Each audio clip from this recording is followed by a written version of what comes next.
ನಮಸ್ಕಾರ ಡಾಕ್ಟರ್ ಆಂಜನಪ್ಪ.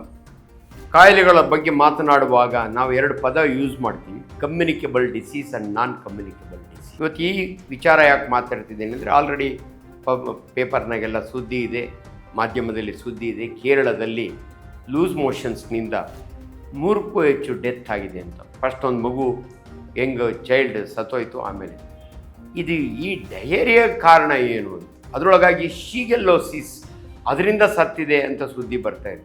ಈ ಶೀಗೆಲ್ಲೋಸಿಸ್ ಅನ್ನೋದು ಒಂದು ಡಯೇರಿಯಲ್ ಡಿಸಾರ್ಡರ್, ಬ್ಯಾಕ್ಟೀರಿಯಲ್ ಡಿಸೀಸ್.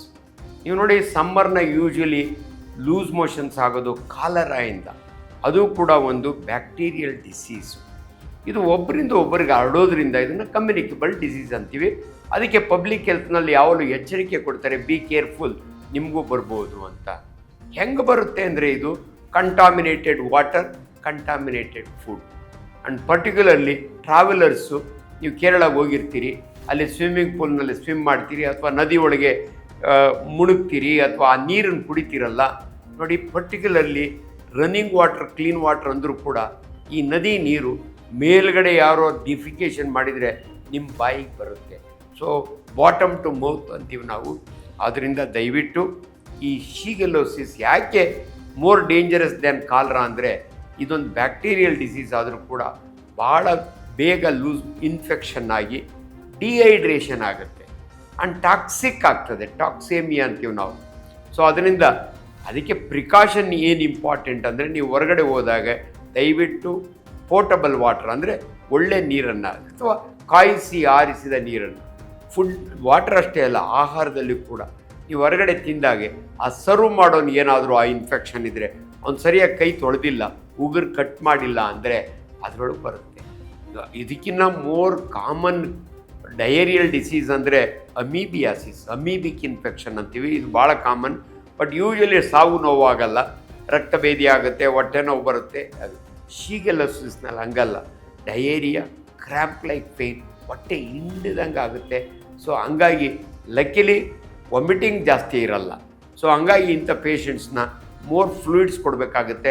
ಅಲ್ಲಿಗೂ ಸುಸ್ತಾದರೆ ಹಾಸ್ಪಿಟಲೈಸೇಷನ್ ಮಾಡಿ ಡಿಹೈಡ್ರೇಷನ್ ಕರೆಕ್ಟ್ ಮಾಡೋದು IV ಫ್ಲೂಯಿಡ್ಸಿಂದ. ಅದರಿಂದ ಕೇರ್ಫುಲ್ ಆಗಿದ್ದರೆ ಡೆತ್ ಆಗಲ್ಲ, ಬಟ್ ಒಬ್ಬರಿಂದ ಒಬ್ಬರಿಗೆ ಕಮ್ಯುನಿಕೇಟ್ ಆಗೋದ್ರಿಂದ you must be very careful.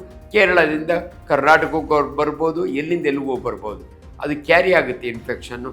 ಆದ್ದರಿಂದ ಇದಕ್ಕೆ ಆಂಟಿಬಯೋಟಿಕ್ಸ್ ಇದೆ, ಡಿಹೈಡ್ರೇಷನ್ ಕರೆಕ್ಟ್ ಮಾಡೋದು ಇದೆ. ಇದು ಸಿವಿಯಾರಿಟಿ ಇಂಪಾರ್ಟೆಂಟ್ ಶೀಗೆಲ್ಲೋಸಿಸ್ನಲ್ಲಿ. ಆ್ಯಂಡ್ ನಾವು ಕೊರೋನಾ ಟೈಮ್ನೊಳಗೆ ಅದು ಕಮ್ಯುನಿಕೇಬಲ್ ಡಿಸೀಸ್ ಅಂತ ಹೇಳ್ದೋ ನಿಮಗೆ. ಅದು ಅಪ್ಪರ್ ರೆಸ್ಪಿರೇಟ್ರಿ, ಒಬ್ಬರಿಂದ ಒಬ್ಬರಿಗೆ ಕೆಮ್ಮೋದ್ರಿಂದ, ನೆಗಡಿಯಿಂದ, ಡ್ರಾಪ್ಲೆಟ್ಸಿಂದ ಬರುತ್ತೆ. ಬಟ್ ಇದು ಆಹಾರದಿಂದ ಬರೋದು. ಬಟ್ ಇಲ್ಲಿ ಏನು ಮಾಸ್ಕ್ ಇಲ್ಲ, ಮಾಸ್ಕು ಇದಕ್ಕೂ ಸಂಬಂಧ ಇಲ್ಲ. ದಯವಿಟ್ಟು ಚೆನ್ನಾಗಿ ಕೈ ತೊಳಿಬೇಕು. ನೀವು ಎಲ್ಲೇ ಹೊರಗಡೆ ಹೋಗಲಿ, ಏನೇ ಮುಟ್ಲಿ, ನೀವು ತಿನ್ನೋದಕ್ಕೆ ಮೊದಲು ಕೈ ಮುಟ್ಬೇಕು. ಅದಕ್ಕೆ ನಾನು ಭಾಳ ಇಂಪಾರ್ಟೆಂಟ್. ನಾನು ತುಂಬ ಜನಕ್ಕೆ ಹೇಳ್ತೀನಿ, ಪರ್ಟಿಕ್ಯುಲರ್ ಮಕ್ಕಳಿಗೆ ಉಗುರು ಕಟ್ ಮಾಡಲ್ಲ ನೀವು. ಇದು ವಾಶ್ ಮಾಡೋವಾಗ ನೀವು ಎಷ್ಟೇ ಚೆನ್ನಾಗಿ ಬಾಟಮ್ ವಾಶ್ ಮಾಡಿದ್ರು, ನಮ್ಮ ದೇಶದಲ್ಲಿ ಟಿಶ್ಯೂ ಪೇಪರ್ ಯೂಸ್ ಮಾಡಲ್ಲ, ಬಾಟಮ್ ವಾಶ್ ಮಾಡ್ಕೋತಾರೆ. ಆ ಕೈನ ಎಷ್ಟೇ ಚೆನ್ನಾಗಿ ತೊಳೆದ್ರೂ ಕೂಡ ಉಗುರನ್ನ ಕೆಳಗಡೆ ಆ ಶೀಗೆಲ್ಲೋಸಿಸ್ ಬ್ಯಾಕ್ಟೀರಿಯಾ ಇರುತ್ತೆ, ಇದು ಒಬ್ಬರಿಂದ ಒಬ್ಬರಿಗೆ ಹರಡುತ್ತೆ.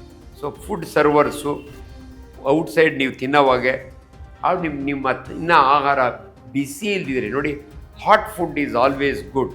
ಬಟ್ ನೀವೆಲ್ಲೋ ಆಲ್ರೆಡಿ ಮಾಡಿಟ್ಟಿರೋ ಅಡುಗೆಯನ್ನು ಊಟ ಮಾಡಿದರೆ, ಈವನ್ ಫ್ರೂಟ್ಸ್ಗಳಲ್ಲೂ ಕೂಡ ಅವ್ರು ಹ್ಯಾಂಡ್ಲ್ ಮಾಡೋವಾಗೆ ಈ drinks, soft drinks, road side ನೀವು ಡ್ರಿಂಕ್ಸ್ ತೊಗೊಂಡ್ರೆ ಅದು ಅಲ್ಲಿ ಕಂಟಾಮಿನೇಷನ್ ಆಗ್ಬೋದು. ಇದು ಒಬ್ಬರಿಂದ ಒಬ್ಬರಿಗೆ ಇಲ್ಲಿ ವೆಕ್ಟಾರ್ ಇಲ್ಲ ನೋಡಿ. ಇದರೊಳಗಾದರೆ ಕಾಲರಾ ಇಂಥದ್ರೊಳಗಾದರೆ ಈವನ್ ನೊಣಗಳದ್ದು ರೋಲ್ ಇರುತ್ತೆ, ಆದರೆ ಇಲ್ಲಿ ಶೀಗೆಲ್ಲೋಸಿಸ್ನಾಗ ಹಂಗಿಲ್ಲ. ಎಲ್ಲೋ ಕೆಲವು ಕೇಸ್ ರಿಪೋರ್ಟ್ ಆಗಿದ್ದಾವೆ, ಗಾಬರಿ ಆಗಬೇಡಿ. ಆದರೆ ಎಚ್ಚರಿಕೆ, ಸಿವಿಯರ್ ಡಿಹೈಡ್ರೇಷನ್ನಿಂದ ಡೆತ್ ಆಗುತ್ತೆ. ಆ ಡಿಹೈಡ್ರೇಷನ್ ಆದಾಗೆ ಟಾಕ್ಸಿಕ್ ಆಗುತ್ತೆ, ಈ ಬ್ಯಾಕ್ಟೀರಿಯಾಗಳು ಟಾಕ್ಸಿನ್ ರಿಲೀಸ್ ಮಾಡ್ತವೆ, ಅಂಥದ್ರಲ್ಲಿ ಡೆತ್ ಆಗುತ್ತೆ. ಎಲ್ಲೋ ಒಂದು ಕಡೆ ನೀವು ಬೇಗ ಅಂದರೆ ಒಂದು 3-4 ಡಯೇರಿಯಾ ಆದಮೇಲೆ ನೀವೇ ಸೆಲ್ಫ್ ಮೆಡಿಕೇಷನ್ ಮಾಡ್ಕೊಂಡು ಮನೆಗಿರಬೇಡಿ. ದಯವಿಟ್ಟು ಹಾಸ್ಪಿಟ್ಲಿಗೆ ಹೋಗಿ IV fluids and IV antibiotics ಅದು ಕೊಟ್ಟರೆ ಇದನ್ನು ಕ್ಯೂರ್ ಮಾಡ್ಬೋದು. ಇದುವರೆಗೂ ವಾರ 10 ದಿನದೊಳಗೆ 1 ಕೇಸ್ ಶುರುವಾಯಿತು, ಆಮೇಲೆ 4-5ಕ್ಕೆ ಬಂತು, ಇವತ್ತು 100 ಕ್ರಾಸ್ ಆಗಿರ್ಬೋದು. ಇದು ಪ್ಯಾಂಡೆಮಿಕ್ ಥರ ತುಂಬ ಡೆತ್ಸ್ ಆಗೋದಿಲ್ಲ. ಸೊ ಎಲ್ಲೋ ಒಂದು ಕಡೆ ಸರ್ಕಾರ ಅಥವಾ ಹೆಲ್ತ್ ಡಿಪಾರ್ಟ್ಮೆಂಟ್ ಎಚ್ಚರಿಕೆ ಕೊಡುತ್ತೆ. ಪ್ರತಿ ಪ್ರೈಮರಿ ಹೆಲ್ತ್ ಸೆಂಟ್ರ್ನಲ್ಲೂ ಇನ್ಸ್ಟ್ರಕ್ಷನ್ಸ್ ಇರುತ್ತೆ. ಅದು ಸ್ಪ್ರೆಡ್ ಆಗ್ದಂಗೆ ಪ್ರಿಕಾಷನ್ಸ್ ವಹಿಸಿದರೆ ಇದು ಅಲಾರ್ಮಿಂಗ್ ಕಾಯಿಲೆ ಅಲ್ಲ.